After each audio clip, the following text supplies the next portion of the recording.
Bismillahirrahmanirrahim.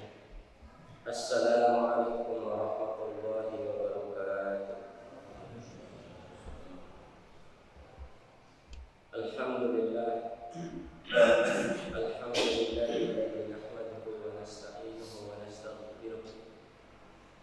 Wa na'udzu billahi min shururi anfusina wa min sayyiati a'malina. Man yahdihillahu fala mudilla lahu wa man yudlilhu fala hadiya lahu. Asyhadu an la ilaha illallah wahdahu la syarika lahu wa asyhadu anna Muhammadan abduhu wa rasuluh la nabiyya wa la rasula min ba'dahu. Qala Allah ta'ala fi kitabil karim ba'da a'udzu billahi minasyaitonir rajim. Bismillahirrahmanirrahim. Ya ayyuhalladzina amanu taqullaha haqqa tuqatih wa la tamutunna illa wa antum muslimun. Ya ayyuhalladzina amanu taqullaha wa qulu qawlan sadida yuslih lakum a'malakum wa yaghfir lakum dhunubakum wa man yuti'illaha wa rasulahu faqad faza fawzan 'azima. Wa qala Rasul sallallahu alaihi wasallam, khairukum man ta'allama al-Qur'ana wa 'allama. Allahumma shalli ala sayyidina Muhammadin sallallahu alaihi wasallam wa ala ali sayyidina Muhammadin sallallahu alaihi wasallam. Jemaah salat subuh yang mudah-mudahan Allah rahmati. Alhamdulillah, kita dipilih oleh Allah Subhanahu wa taala pada subuh kali ini. Diberikan hidayah oleh Allah Subhanahu wa taala untuk mendatangi masjid Allah Subhanahu wa taala.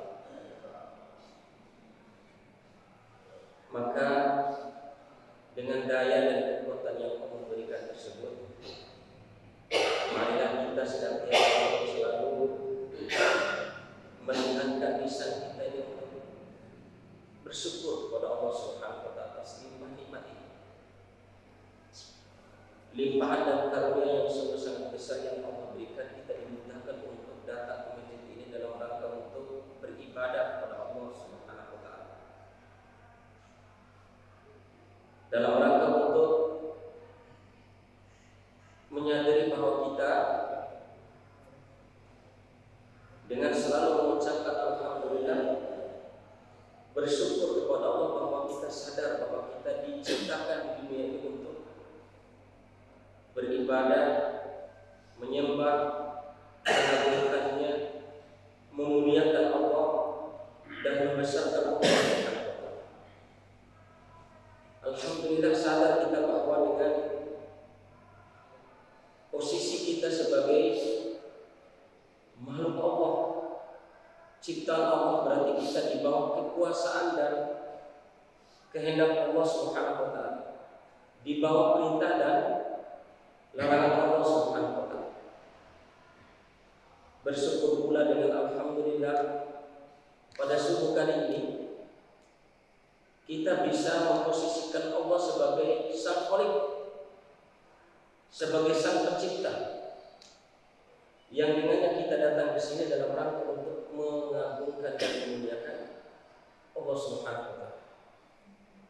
Karena Dialah Allah Subhanahu wa taala Sang Pencipta, Sang yang menghidupkan kita, Sang yang berhak mencabut nyawa kita. Dialah Allah yang berhak memberikan kerajaan kepada siapa yang Dia kehendaki, dan Dialah Allah pula yang berhak mencabut kerajaan itu sesuai dengan kehendak dan keinginan.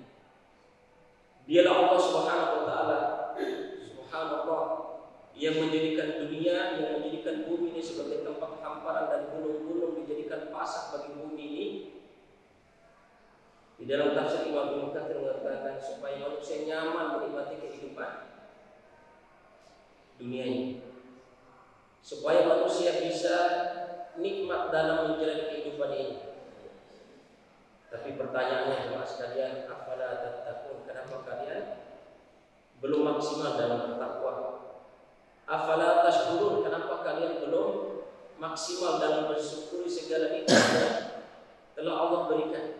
Afala tadabbarun, kenapa kalian tidak mengambil pelajaran dari seluruh apa yang kalian lihat dan terjadi di atas dunia ini? Selawat dan tasbih kita sampaikan kepada junjungan dan besar Muhammad sallallahu alaihi wasallam, Nabi yang Allah Subhanahu wa taala utus untuk menyampaikan basyirun wa nadhirun, memberikan kabar gembira dan memberikan kabar ancaman. Sebagaimana yang tadi malam sudah Anda sampaikan, basyiro, kabar gembira.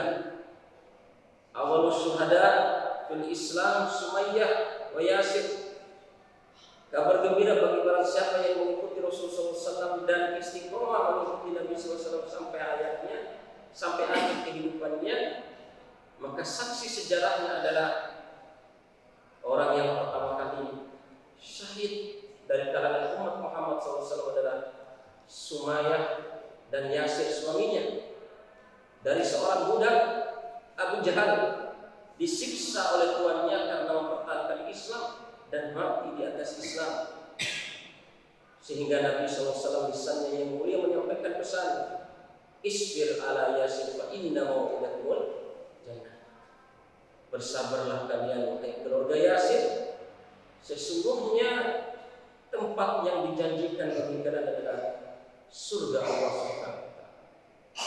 Tapi jemaah sekalian yang menolak dakwah Nabi Sallallahu Alaihi Wasallam, yang menentang dakwah Nabi Sallallahu Alaihi Wasallam sebagai implementasi daripada nadhiro, memberi peringatan, memberi ancaman, sebagaimana Allah Subhanahu Wa Taala abadikan di dalam surat Al-Lahab, tabbat yada abi lahabin wa tab, maka celakalah kedua tangan Abi Lahab, dengan sebenar-benarnya kecelakaan, dengan sebenar-benarnya kesengsaraan dan kerugian.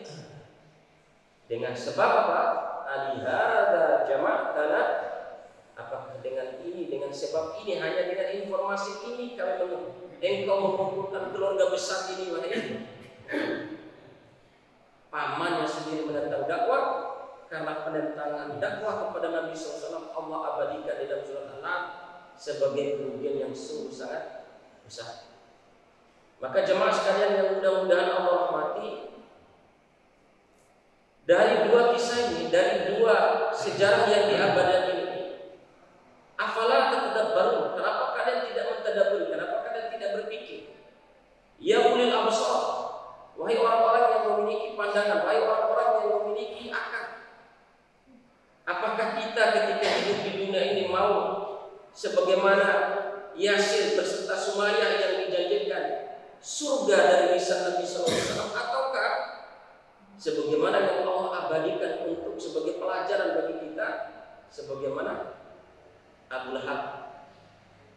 Subhanallah, jemaah sekalian yang mudah-mudahan Allah rahmati, bersyukur kita kepada Allah Subhanahu Wa Taala. Kita masih diberikan daya dan kekuatan oleh Allah, yang dengan daya dan kekuatan kenikmatan tersebut kita bisa datang dan menghadiri masjid yang sungguh sangat mulia ini, dalam rangka untuk sadar bahwa posisi kita diciptakan di dunia ini dalam rangka untuk beribadah dan taat kepada Allah Subhanahu Wa Taala. Jemaah salat subuh yang mudah-mudahan Allah rahmati, pada kesempatan yang berbahagia ini, marilah kita merenungi beberapa hadis Nabi Sallallahu Alaihi Wasallam yang menjelaskan tentang keutamaan hadir di masjidnya Allah Subhanahu Wa Taala, hadir di tempat sujud ini, hadir di masjidnya Allah Subhanahu Wa Taala. Jemaah sekalian yang mudah-mudahan Allah rahmati, Rasul Sallallahu Alaihi Wasallam bersabda, "Lau ta'lamuna ma fil nida wa fis saffil awwal." Jadi Jadi Nabi Shallallahu Alaihi Wasallam bersabda, kalau seandainya orang-orang Islam ini mengetahui, terutama laki-laki, mengetahui besarnya pahala orang yang mengumandangkan adzan, besarnya pahala orang yang mengumandangkan adzan. Kemudian yang kedua, orang yang duduk di masjid di shaf awal. Subhanallah. Jadi Nabi SAW menjelaskan bahwa permasalahan masuk masjid ini antara tiap shaf itu ada nilai kebaikan dan ada tingkatan derajat. Maka Nabi SAW memberikan motivasi yang sungguh sangat luar biasa, karena di antara salah satu penyebab tajdidul iman, memperbarui iman, meningkatkan iman kita ini dengan selalu merenungi ayat hadis-hadis Nabi SAW yang menjelaskan tentang keutamaan tentang sebuah perbuatan dan kerugian bagi siapa yang tidak melakukannya. Bagaimana tadi yang saya sampaikan, seandainya kita orang-orang Islam ini mengetahui benar besarnya pahala orang yang suka mengumandangkan adzan dan berada di shaf awal, ya, berada di shaf awal. Kemudian yang kedua, seandainya mereka mengetahui besarnya pahala melangkahkan kaki atau cepat hadir di masjid, itu tergantung apakah kita datangnya waktu qomat, apakah kita datangnya waktu ketika adzan dikumandangkan, apakah kita datang ketika orang sudah takbiratul ihram, imam sudah takbiratul ihram. Kullu hadhihi mafruqah darajat. Semua ini berbeda-beda nilai keutamaan dan derajat kita di sisi Allah Subhanahu wa taala. Maka Nabi SAW menjelaskan tadi, lau ta'lamun. Jadi seandainya manusia mengetahui benar besarnya pahala hadir lebih awal di masjid. Bahkan Nabi SAW menjelaskan, kalau seandainya dengan adzan, kemudian dengan duduk atau berada di shaf pertama, kemudian bersegera untuk berada di masjid, bersegera datang lebih awal ke masjid, untuk melakukan itu semua, hamba itu harus mengundi, ada undian. Mereka pasti untuk memilih undian itu karena saking besarnya pahala berada di masjidnya Allah Subhanahu wa taala. Saking besarnya pahala yang disediakan oleh Allah bagi para pengumandang adzan, bagi orang yang berada di shaf pertama, bagi orang yang hadir lebih awal ke masjid. Dan kalau seandainya mereka mengetahui besarnya pahala sholat subuh dan sholat asar, la atawma walau habwan, mereka pasti akan mendatangi masjid ini meskipun merah. Karena saking besarnya pahala itu, alhamdulillah jemaah sekalian. Makanya saya tadi dalam mukadimah sebagai nasihat bagi pribadi mana dan antum sekalian jemaah sekalian, bersyukur kita kepada Allah, kita dibangunkan cepat oleh Allah di subuh ini, kemudian kita menghadiri masjid, kemudian bisa sholat di masjid subuh. Alhamdulillah kita mendapat bahkan Imam Ibnu Hajar al-Asqalani menjelaskan tentang hadis ini, saking besarnya pahala sholat subuh itu sehingga tidak bisa diketahui besarnya pahala, Allah saja yang mengetahui besarnya pahala itu, ya. Besarnya pahala sholat subuh ini jemaah sekalian yang mudah-mudahan Allah rahmati. Pertama yang kita renungkan di dalam diri kita, dan mudah-mudahan ini menjadi motivasi yang besar dalam diri madhab pribadi dan kita semua, sehingga kita ini bisa bersemangat untuk beribadah, sehingga tajdidul iman kita ini semakin meningkat dengan memperhatikan hal-hal yang seperti ini. Jemaah sekalian yang mudah-mudahan Allah rahmati, di dalam hadis yang lain Rasulullah SAW bersabda,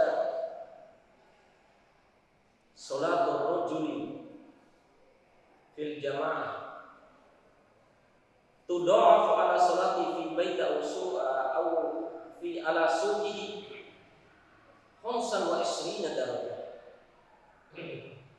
Kata Nabi sallallahu alaihi wasallam, salat seseorang di masjid itu dilipat gandakan, lebih tinggi derajatnya dan lebih tinggi nilai pahalanya dibandingkan dengan orang yang sholat di rumahnya atau di mana saja tapi tidak berada di masjid. Seberapa derajat? 25 derajat. Dzalika bi annahu idza tawadda'a fa ahsana al-wudu'a thumma kharaja ila al-masjid la yakhrujuhu illa lis-shalah lam yakhdu khutwatan illa kutiba lahu hasanatun wa hutta bihi sayyi'atun. Kata Nabi sallallahu alaihi wasallam, ini masya Allah manusia yang paling mulia, manusia yang diampunkan dosa-dosanya yang telah lampau dan akan datang, dijamin surga oleh Allah Subhanahu wa taala. Pemimpinnya para nabi di surga, meraih surga yang paling tinggi di antara nabi dan rasul yang lain. Saking kasihannya kepada kita, memotivasi kita jangan sampai kalian ketinggalan pahala dalam urusan ini. Nabi sallallahu alaihi wasallam bersabda, disebabkan karena apa besarnya pahala orang yang sholat berjemaah di masjid itu 25 kali derajat dibandingkan dengan sholat seseorang di rumah atau di luar masjid. Karena apabila seorang perhatikan, masya Allah, apabila orang itu berwudu, yudhkaru hadzal wudu fil bait. Tadi ada hadis yang lain apa yang pada jelaskan ini. Berarti apa? Idza tawadda'a fa ahsanal wudu. Apabila seseorang itu berwudu di rumahnya dan menyempurnakan wudunya, memperbaiki syarat dan ketentuan dalam berwudu. Summa kharaja ila al-masjid la yakhruju illa lis-shalah. Kemudian dia keluar dari rumahnya menuju masjid dan tidak ada tujuan yang lain keluar dari rumah tersebut kecuali untuk sholat. Ingat, kecuali untuk sholat. Tidak, bukan untuk tujuan lain. Saya datang ke masjid, wah kebetulan ada teman saya, sekalian aja lah saya hadir di masjid. Foto. Mengqala lisan pada takul. Di dalam hadis yang lain Rasulullah SAW bersabda, maka janganlah sekali-kali kalian mengatakan fala taqulu lillah wa lirahim. Janganlah melakukan sebuah perbuatan itu karena Allah, kemudian karena ingin ketemu kerabat dan yang lain, ingin ketemu orang atau yang lain. Jangan. Fahuwa lirahim. Maka dia itu untuk sesuatu yang kalian niatkan selain Allah Subhanahu. Wala taqulu lillah wa liwujuhikum. Dan jangan pula datang ke masjid karena apa? Jangan sekali-kali kalian mengatakan untuk Allah, tapi dan juga untuk wajah-wajah kalian. Ini hati-hati jemaah sekalian, menggandengkan niat untuk digandengkan, disekutukan niat untuk Allah, digandengkan dengan juga niat-niat yang lain. Karena apa yang kita niatkan untuk selain Allah itu adalah untuk selain Allah, bukan untuk Allah Subhanahu.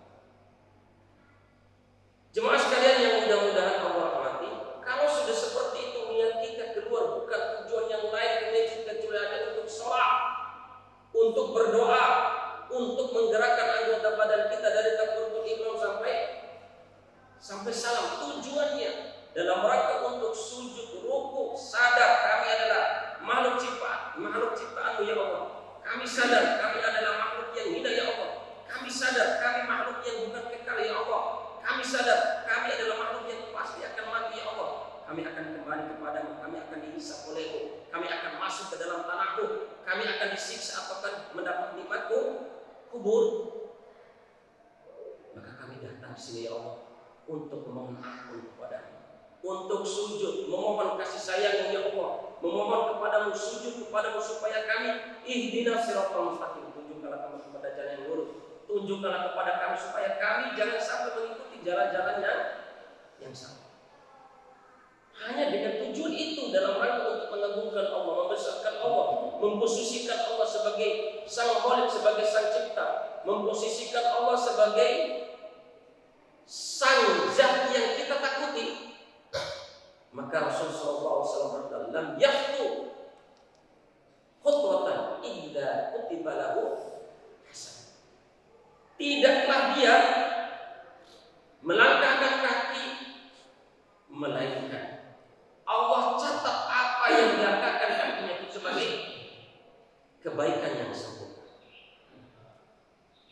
dan menghapus kejahatannya, menghapus keburukan, menghapus dosa yang sempurna.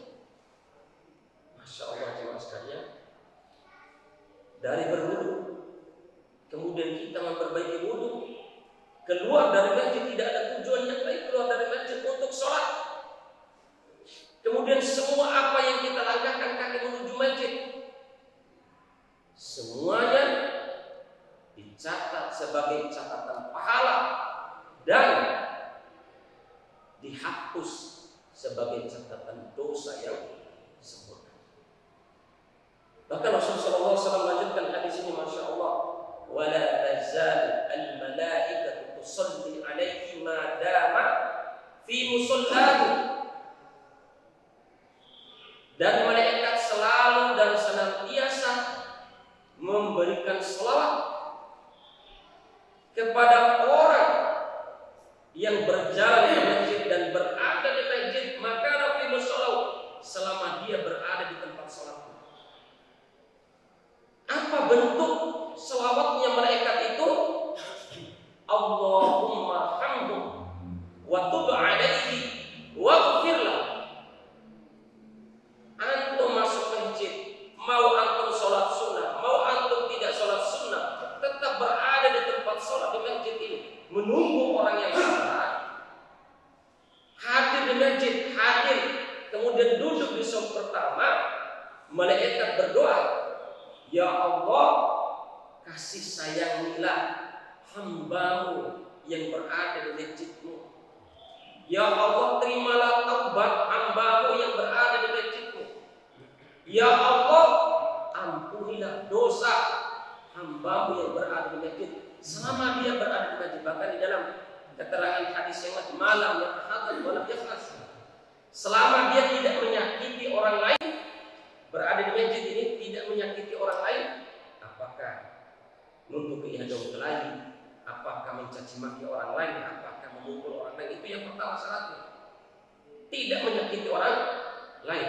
Di masjid dia tidak menyakiti hati orang lain, tidak menyakiti orang lain, baik hatinya maupun di fisiknya. Kemudian yang kedua, malam dia terhadas, selama dia tidak batal dalam wudu. Jemaah sekalian yang mudah-mudahan Allah rahmati, hatta maka Nabi SAW bersabda, man atal masjid, barang siapa yang mendatangi masjid, fatawaddo'a, man tawaddo'a fa'atal masjid, barang siapa yang menyempurnakan wudunya kemudian dia mendatangi masjid Allah Subhanahu wa taala, kana fi salatin hatta yarji. Jemaah sekalian yang mudah-mudahan Allah, dia dihitung sebagai pahala salat dari sejak dia berangkat sampai dia kembali ke rumah. Bahkan di dalam hadis yang lain Rasulullah SAW bersabda, "Idza sami'a ahadukum al-iqamah fala yas'al." Apabila kalian mendengar iqamah, maka janganlah buru-buru untuk karena kejar untuk takbiratul ihram awal imam, jangan buru-buru untuk berjalan karena sudah dengar iqamah. Kata Nabi SAW, fa inna kulli khutwatin, karena sesungguhnya setiap langkah, farijlul yumna tuktabu lahu hasanah wa rijlul yusra khutta bihi khutta anhu sayyi'ah. Karena kaki kanan yang dipakai untuk melangkah itu, kata Nabi SAW, maka satu kebaikan yang didapat, dan satu kaki kiri yang dipakai untuk melangkah, maka satu kejahatan atau satu dosa yang dihapus. Maka Nabi Abu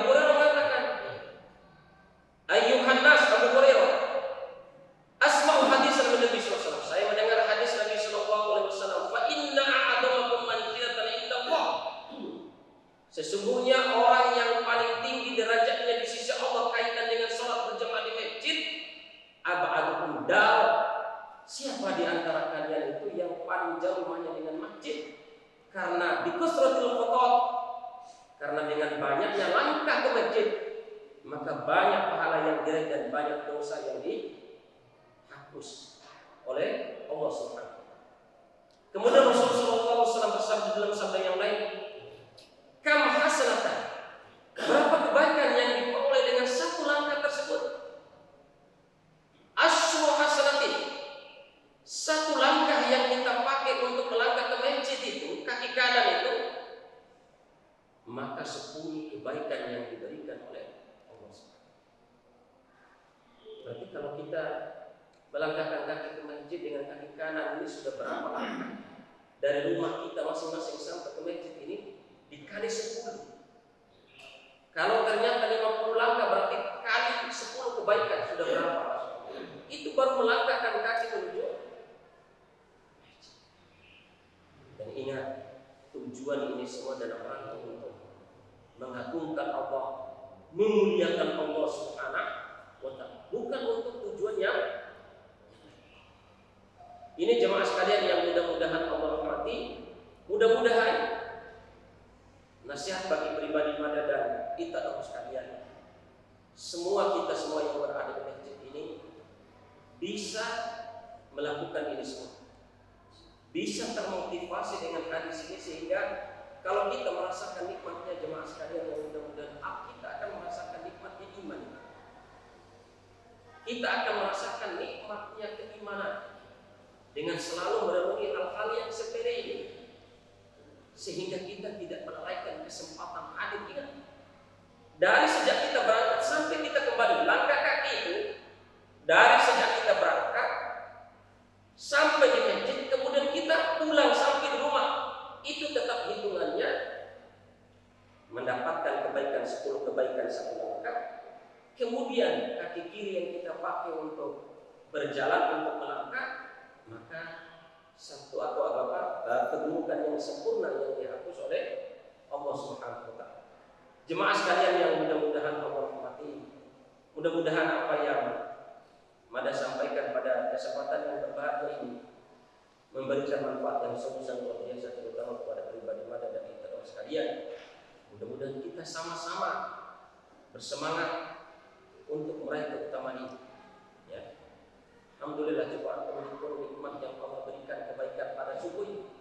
Dari sejak antum bangun, datang ke masjid berwudu, kemudian datang ke masjid, kemudian masuk masjid berdoa, kemudian duduk di shaf awal, kemudian sholat sunnah, menunggu imam untuk mengimami sholat.